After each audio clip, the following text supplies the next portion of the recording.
Niko, ada apa? Terdengar suara bingung Pandu, suaranya yang serak menunjukkan bahwa Pandu baru saja bangun. Dengan nada mendesak, Niko bertanya, "Pandu, bisakah kamu menghubungi kakakmu? Saya sudah menelponnya semalaman, namun tidak dapat tersambung." "Apakah kakak saya hilang?" Pandu terkejut. Niko bergumam, "Saya tidak tahu. Coba hubungi kakakmu terlebih dulu. Jika tidak bisa, kita akan mencarinya." Setelah mengatakan itu, Niko menutup telepon. Pandu segera lompat dari tempat tidurnya dan menelpon kakaknya. "Maaf, nomor yang Anda panggil tidak tersedia." Pandu menelpon nomor tersebut beberapa kali, namun hanya terdengar suara mekanis. Dia mulai panik. Mungkin karena dia sangat khawatir, tangannya yang memegang ponsel mulai gemetar. Segera setelah itu, Pandu menelpon Niko dan berkata dengan panik, "Niko, saya juga tidak bisa menghubungi kakak saya. Apakah sesuatu telah terjadi padanya?" Niko merasa sedih mendengar perkataan Pandu di telepon. Pandu mulai menyalahkan dirinya sendiri. "Sialan, jika saya tahu hal ini akan terjadi, saya tidak akan pernah menyetujui dia tinggal sendirian di luar negeri." Mendengar perkataan Pandu, Niko juga menyesali keputusannya tidak membawa Tiara bersamanya saat dia kembali ke negaranya. Tidak ada gunanya untuk menyesali semua ini sekarang. Hal terpenting yang harus kita pikirkan adalah menemukan cara untuk dapat menghubungi kakakmu. Niko memaksa dirinya untuk tetap tenang, namun seseorang dapat merasakan ada sedikit getaran pada suaranya jika didengarkan dengan cermat. "Pandu, saya tidak dapat melakukan apa-apa sekarang. Pergilah ke Wina dan lihatlah, apakah kamu dapat menemukan kakakmu di sana. Hubungi saya ketika kamu mendapat informasi mengenai situasi di sana." "Baiklah, saya akan memesan tiket pesawat segera." Pandu setuju. Dia kemudian menutup telepon dan mulai memesan tiket pesawat. Pandu mengerti mengapa Niko tidak bisa pergi sendiri untuk mencari kakaknya. Karena Reksa sedang dalam kondisi buruk dan harus dirawat di rumah sakit. Pandu berhasil memesan tiket pesawat ke Wina dan dia sedang mengemasi tasnya sambil menelpon kakaknya. Tentu saja Pandu masih belum bisa menghubungi Tiara. Segera setelah itu Pandu selesai mengemasi barang-barangnya dan siap berangkat ke bandara. Namun panggilan telepon yang sebelumnya tidak bisa tersambung akhirnya dapat tersambung saat Pandu sudah meninggalkan rumah. "Pandu, ada apa?" Terdengar suara bingung Tiara, namun seseorang dapat mendengar kegembiraan yang tertahan dalam suaranya jika didengarkan dengan cermat. Sayangnya Pandu tidak dapat mendengar kegembiraan yang tertahan pada suara Tiara karena dia terkejut bahwa panggilannya berhasil tersambung. "Tiara, apa yang kamu lakukan? Ponselmu tidak dapat dihubungi. Apakah kamu tahu betapa khawatirnya saya dan Niko? Saya bahkan telah memesan tiket pesawat ke Wina untuk mencarimu." Pandu marah dan mengoceh seperti senapan mesin. Ketika Tiara mendengar apa yang dikatakan Pandu, dia bertanya dengan panik, "Apakah sekarang kamu ada di Wina?" "Belum, saya baru akan pergi ke bandara." Pandu menanggapi dengan kesal. Namun Tiara menghela nafas lega. Syukurlah, untungnya kamu belum berangkat ke Wina. Kamu tidak harus ke Wina, jadi cepat lakukan pengembalian dana tiketnya." "Mengapa?" "Karena saya mengikuti orkestra di Nataya," kata Tiara dengan riang. Pandu terkejut dan bertanya dengan heran, "Apakah kamu sudah di Nataya? Di mana kamu sekarang? Saya akan datang menjemputmu. Saya baru saja meninggalkan bandara. Kamu bisa menjemput saya di Hotel Harmony. Saya akan mengikuti orkestra di sana. Baiklah, saya akan menuju ke hotel sekarang. Pandu menutup telepon dan mengembalikan kopernya kembali ke kamarnya, kemudian segera berangkat ke Hotel Harmony. Sesampainya di hotel, dia menelpon Tiara lagi. Tiara, saya sudah di bawah sekarang. Tunggu, saya akan segera turun. Tiara menutup telepon setelah mengatakannya. Beberapa saat kemudian Tiara yang mengenakan gaun lengan panjang keluar dari hotel. Tiara melihat adiknya yang menawan sedang berdiri di samping mobil sedannya dan segera menghampirinya dengan senyum lebar. Tiara. Pandu juga memperhatikan ekspresi Tiara yang hangat dan lembut di wajahnya. Pandu segera bergegas untuk memeluk kakaknya. Dengan gembira, Tiara juga membalas pelukan adiknya. Setelah beberapa saat mereka berdua melepas pelukan mereka, mengingat betapa paniknya dia saat pagi tadi, Pandu menegur, "Jangan pernah melakukan seperti ini lagi. Tahukah kamu betapa khawatirnya saya ketika Niko menelpon saya di pagi hari dan mengatakan bahwa dia tidak bisa menghubungimu? Ayolah, saya hanya ingin memberi kalian kejutan." Tiara menjulurkan lidahnya meskipun terlihat sedikit menyesal. Pandu menatapnya kesal. Ini bukan kejutan. Ini jelas seperti berita yang buruk. Baiklah, saya mengerti. Lain kali saya tidak akan melakukannya dengan cara seperti ini. Apa maksudmu lain kali? Salah. Saya benar-benar tidak akan melakukannya lagi. Tiara segera meminta maaf dan mulai meredakan amarah adiknya setelah menyadari bahwa Pandu terlihat sangat marah. Ketika amarah Pandu tampak sedikit mereda, dia bertanya, "Apakah kamu sudah memberitahu Niko bahwa kamu di sini? Dia tidak bisa tidur semalaman karena tidak bisa menghubungimu dan sampai sekarang masih mengkhawatirkanmu." Mendengar bahwa Niko tidak bisa tidur karena sangat khawatir dengan dirinya, Tiara mulai merasa sedikit bersalah. Tiara menggosok hidungnya karena merasa malu dan berkata, "Saya belum memberitahunya." "Kenapa belum?" Pandu mengerutkan kening. "Apakah kamu berencana untuk membuat kejutan untuknya juga?" Tiara mengangguk dan kemudian tersenyum. "Saya tahu saya mungkin sedikit berlebihan, namun sekarang sudah terlanjur. Saya harus melanjutkan ini semua, bukan?"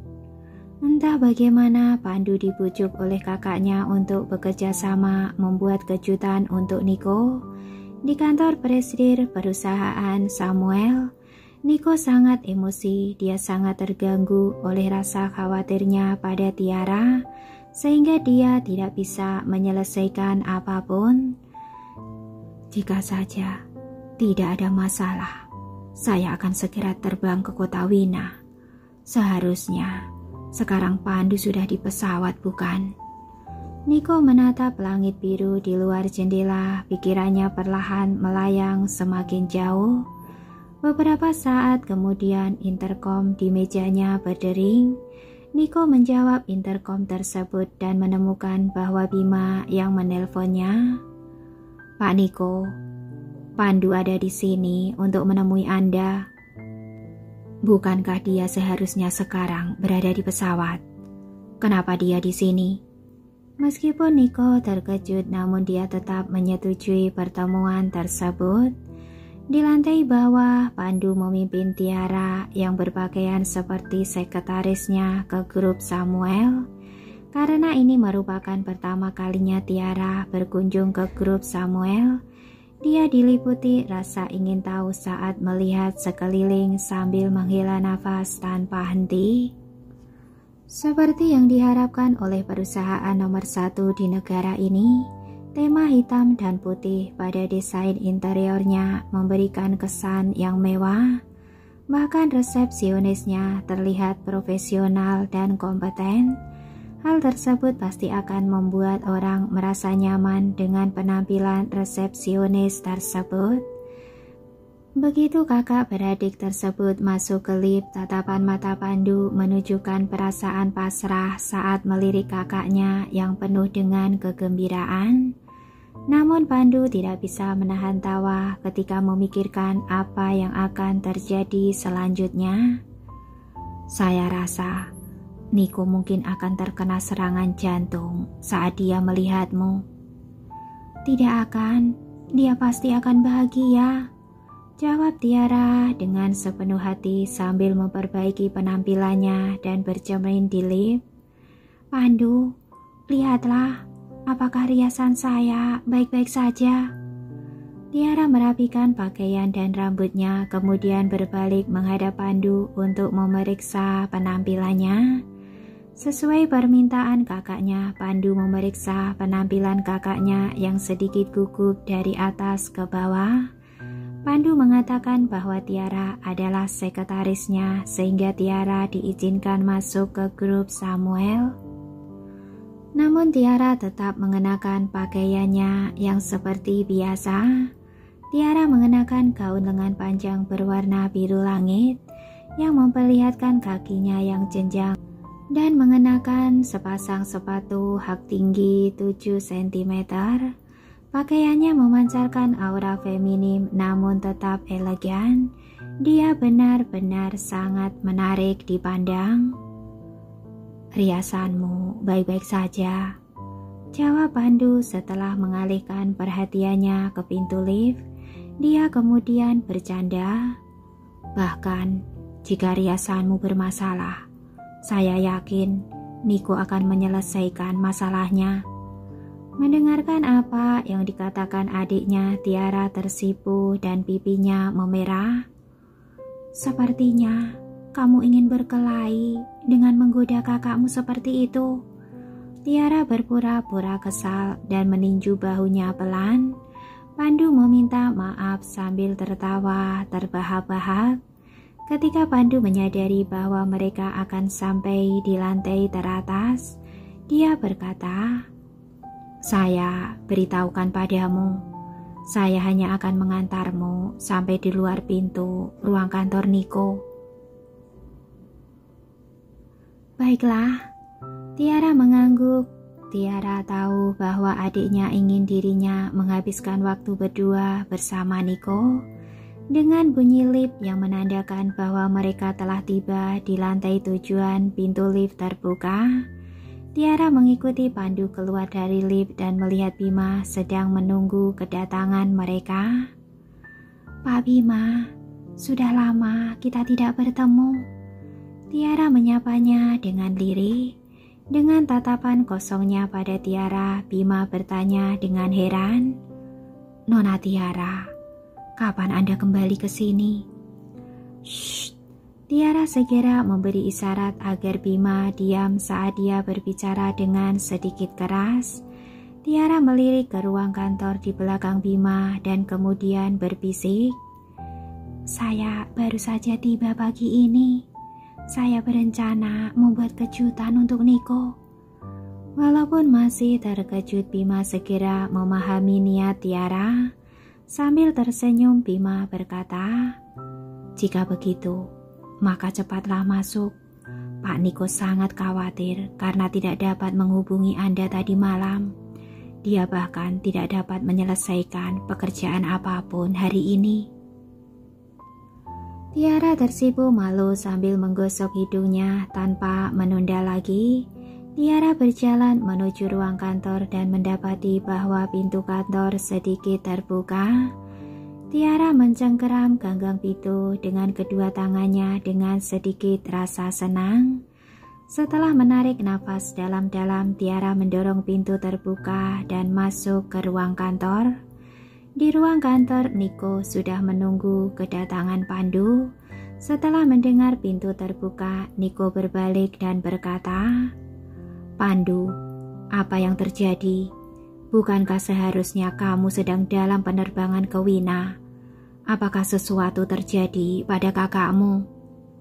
Setelah Niko selesai mengajukan banyak pertanyaan, dia menyadari bahwa orang yang saat ini ada di hadapannya adalah orang yang dia khawatirkan sepanjang malam.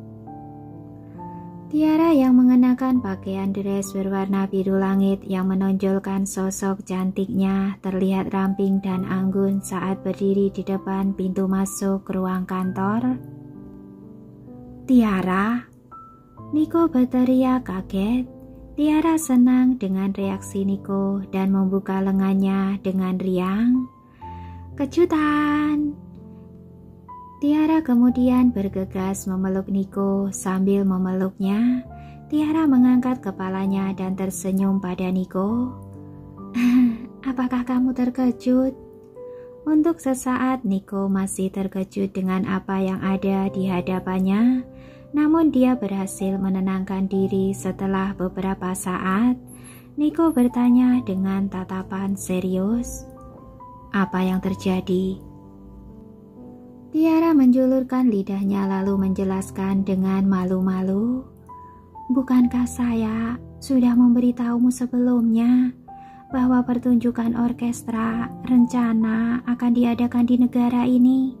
Karena tanggal pertunjukannya telah ditetapkan, saya mengikuti orkestra ini untuk memberimu kejutan." "Kejutan?"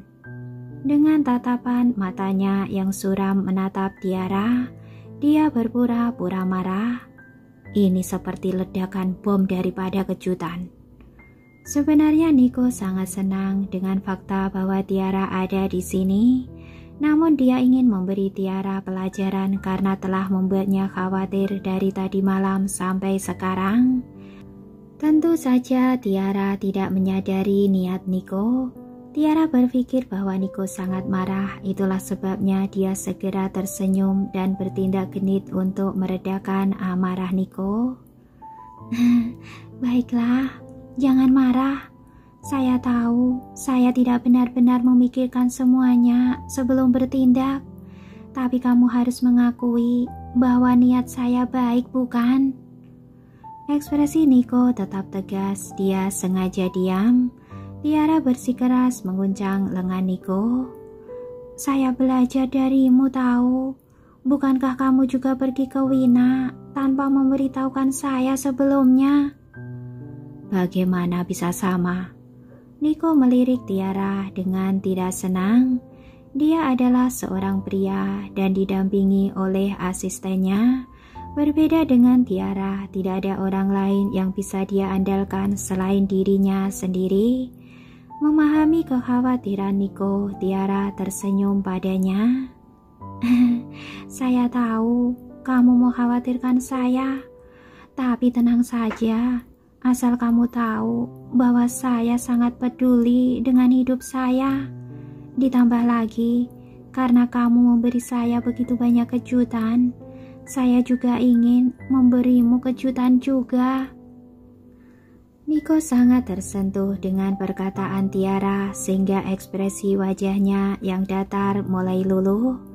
Perubahan ekspresi Niko dapat dilihat oleh Tiara yang membuat Tiara merasa bangga dengan dirinya sendiri dalam benaknya. Baiklah, berhentilah memikirkannya. Saya sangat merindukanmu. Apakah kamu merindukan saya?"